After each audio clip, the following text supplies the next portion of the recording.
warahmatullahi wabarakatuh. Perkenalkan, nama saya Elviana dengan NIM A1C221034, kelas A, Prodi S1 Keperawatan, Fakultas Keperawatan dan Kebidanan Universitas Megariski Makassar. Baik, di sini saya akan menjelaskan tentang sistem kardiovaskular dengan dosen pengampu Nurse Imran Fasyar, SCAP, MCAP. Baik, di sini saya akan menjelaskan tentang definisi sistem kardiovaskular. Sistem kardiovaskular atau yang biasa disebut sistem sirkulasi adalah suatu sistem organ yang berfungsi memindahkan zat dan nutrisi ke dan dari sel. Sistem ini juga membantu stabilisasi suhu dan pH tubuh. Sistem kardiovaskular adalah suatu sistem transport tertutup yang terdiri atas beberapa komponen, yaitu yang pertama jantung sebagai pemompa darah, yang kedua yaitu komponen darah sebagai pembawa O2 dan nutrisi, yang ketiga yaitu pembuluh darah sebagai media atau jalan dari komponen darah. Yang pertama kita akan membahas jantung. Baik, kita masuk di anatomi jantung. Jantung terdiri atas beberapa bagian, yaitu atrium kanan, atrium kiri, ventrikel kanan, ventrikel kiri, aorta, arteri pulmonalis, vena cava, vena pulmonalis, dan di dalam jantung juga terdapat beberapa katup, yaitu katup mitra, katup aorta, katup pulmonalis, dan katup trikuspid. Baik, di sini kita masuk di definisi jantung. Jantung adalah kumpulan otot yang mekanisme kerjanya terdiri dari beberapa bagian yang bekerja sama.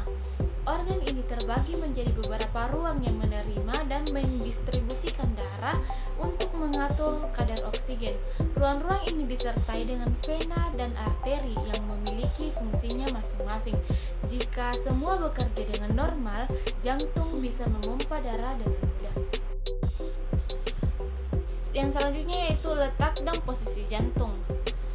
Posisi jantung terletak di rongga toraks di antara kedua paru dan berada di tengah-tengah dada, sedikit ke sebelah kiri sternum dan berada kira-kira 5 cm di atas proxus pyodeus.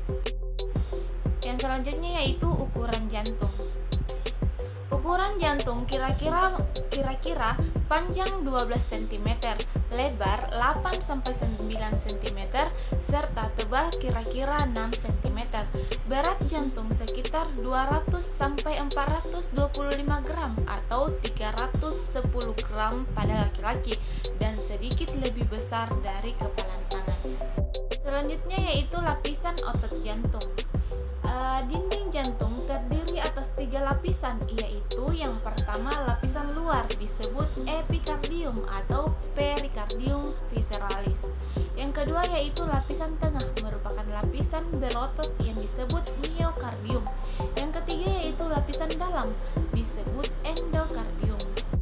Lanjut, selaput jantung. Selaput jantung terdiri atas 2, yaitu yang pertama perikardium parietal, lapisan atau selaput jantung bagian luar. Terus yang kedua yaitu perikardium visceral, lapisan bagian dalam yang melekat ke miokardium. Di antara kedua lapisan terdapat 5-20 ml cairan perikardium yang berfungsi sebagai pelumas untuk mencegah trauma. Terus yang selanjutnya yaitu ruang dalam jantung.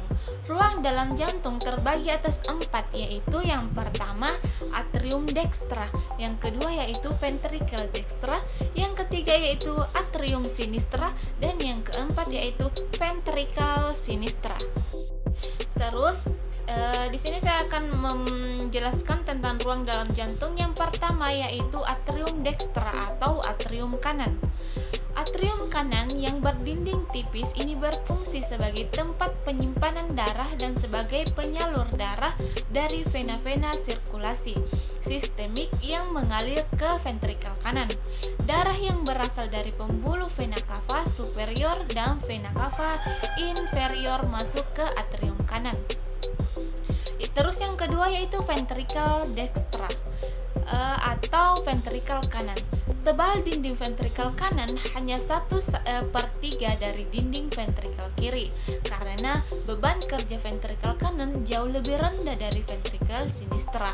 Fungsinya yaitu menerima darah yang berasal dari atrium kanan, kemudian membawanya menuju ke paru-paru. Terus yang ketiga yaitu atrium sinistra. Atrium sinistra atau atrium kiri merupakan atrium yang menerima darah yang teroksigenasi dari paru-paru melalui keempat vena pulmonalis. Terus yang keempat yaitu ventrikel sinistra atau ventrikel kiri. Ventrikel kiri menerima darah dari organ atrium kiri serta membawanya menuju ke seluruh tubuh.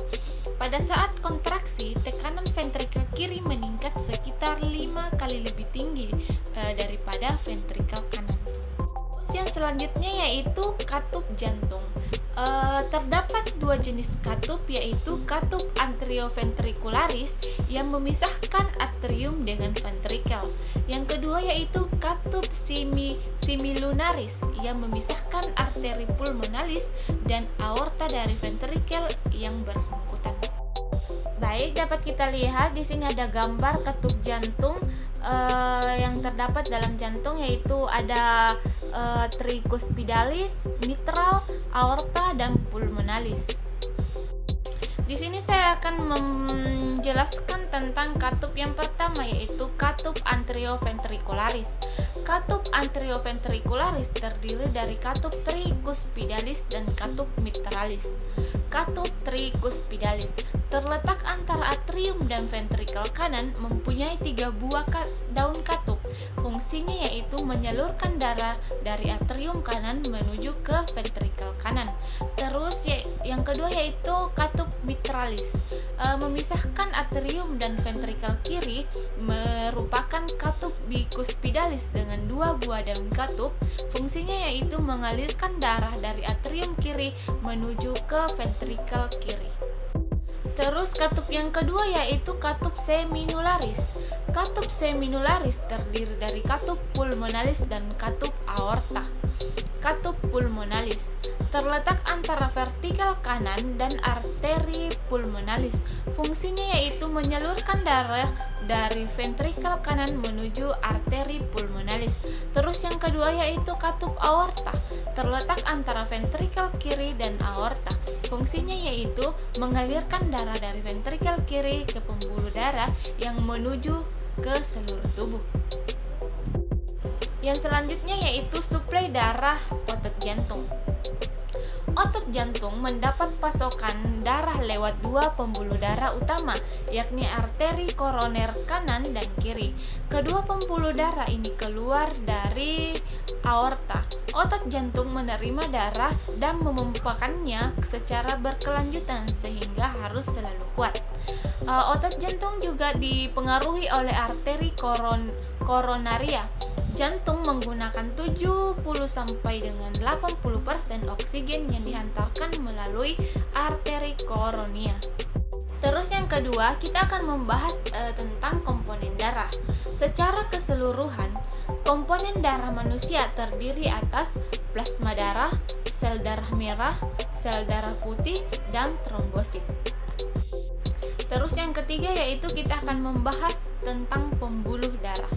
Komponen pembuluh darah terdiri dari arteri, vena, kapiler, venula, dan arteriol. Terus di sini saya akan membahas pembuluh darah yang pertama yaitu arteri. Arteri berfungsi untuk transportasi darah dengan tekanan yang tinggi ke jaringan-jaringan. Arteri mempunyai dinding yang kuat. Arteri adalah pembuluh darah yang terbesar adalah aorta. Terus yang selanjutnya yaitu vena. Vena berfungsi sebagai transportasi darah balik dari jaringan untuk kembali ke jantung. Vena mempunyai katup untuk mencegah backflow atau arus balik darah kembali ke kapiler. Tekanan darah dari vena yang rendah menyebabkan ketidakmampuan dalam melawan gaya gravitasi. Pembuluh darah vena yang ukurannya besar adalah vena cava dan vena pulmonalis. Terus yang selanjutnya yaitu kapiler. Kapiler adalah alat penghubung antara pembuluh darah arteri dan vena, tempat terjadinya pertukaran zat-zat antara darah dan cairan jaringan. Kapiler juga mengambil hasil dari kelenjar, menyerap zat makanan yang terdapat di usus dan menyaring darah yang terdapat di ginjal. Yang selanjutnya yaitu venula. Venula merupakan vena kecil yang terbentuk dari kumpulan pembuluh kapiler. Venula berfungsi menampung darah dari kapiler dan secara bertahap bergabung ke dalam vena yang lebih besar. Dan selanjutnya yaitu arteriol. Arteriol adalah cabang-cabang paling ujung dari arteri.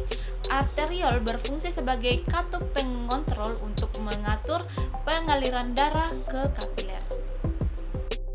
Terus kita akan membahas tentang perbedaan antar arteri dan vena. Pembuluh darah arteri. Darah arteri mengandung O2. Katup terletak pada pangkal nadi, dinding tebal dan elastis, terletak di bagian dalam tubuh atau tersembunyi, meninggalkan jantung, kuat dan jika terpotong darah akan memancar. Kemudian pembuluh darah vena. Darah mengandung O2, katup terletak di sepanjang pembuluh darah, dinding tipis, terletak dekat permukaan tubuh menuju jantung dan jika terpotong darah akan menetes. Yang selanjutnya yaitu lapisan pembuluh darah.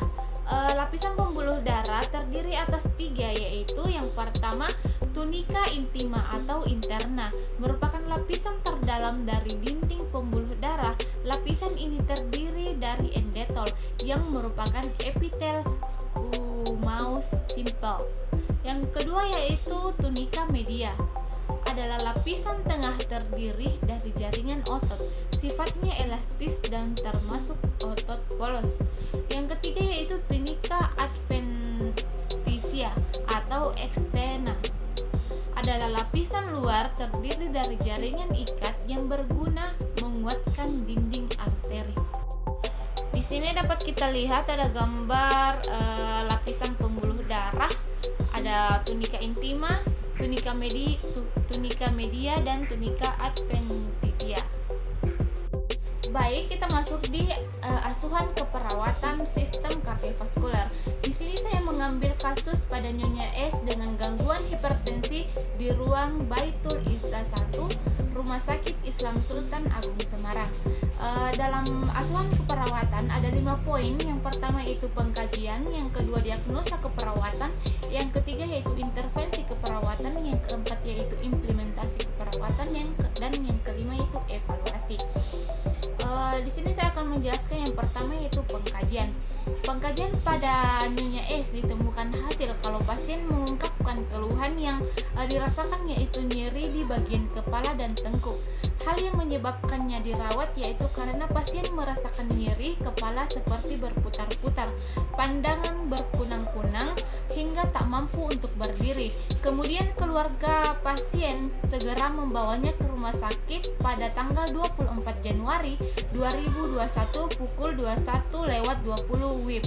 Timbulnya keluhan secara mendadak setelah dilakukan pemeriksaan, tanda-tanda vital diperoleh hasil tekanan darah yaitu 153/80 mmHg, suhu 36,5 derajat Celcius, nadi 20 kali per menit. Terus yang selanjutnya yaitu diagnosa keperawatan. Diagnosa keperawatan dari gejala yang ada pada Nyonya S serta dari hasil pemeriksaan laboratorium dapat ditegakkan diagnosa medis pada Nyonya S yaitu hipertensi. Pada kasus Nyonya S muncul 2 diagnosa keperawatan yaitu nyeri akut dan gangguan pola tidur. Yang selanjutnya yaitu intervensi keperawatan. Intervensi yang akan diberikan pada pasien yaitu setelah diberikan tindakan keperawatan selama 3 kali 24 jam, diharapkan keluhan nyeri meringis menurun, gelisah menurun, mual menurun, tekanan darah membaik. Untuk tindakan keperawatan yang dilakukan meliputi identifikasi nyeri, beri penata laksanaan non-farmakologi, tujuannya agar dapat mengurangi rasa nyeri, berikan pemahaman dan penjelasan dengan tim kesehatan lainnya berkaitan dengan pemberian analgenetik. Terus yang selanjutnya yaitu implementasi keperawatan. Implementasi yang telah dilakukan adalah mengidentifikasi skala nyeri, memberikan terapi non farmakologis untuk meminimalkan nyeri, menjelaskan strategi meredakan nyeri pada tanggal 25 Januari 2021. Terapi yang didapatkan pasien adalah RL 20 TPM, ranitidin, amlodipin, glavus, PCT, piratam, lapibal, flunarizin, dimenhidrinat, mengkolaborasikan pemberian analgetik pada tanggal 26 Januari 2021 adalah aserin 20 TPM, glavus, PCT, betahistin, dimenhidrinat, flunarizin, dan merslon.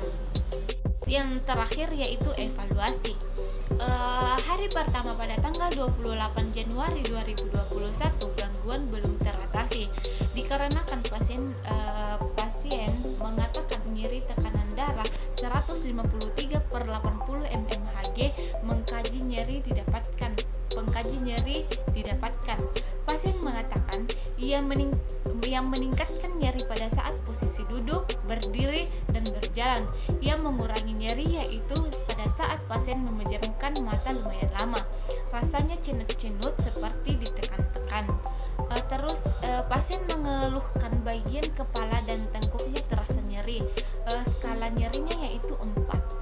Pasien mengatakan keluhan nyeri yang dirasakan saat duduk, berdiri, dan berjalan terkadang muncul tiba-tiba sebelum dilakukan tindakan keperawatan. Pada tahap evaluasi ini masih pasien belum teratasi.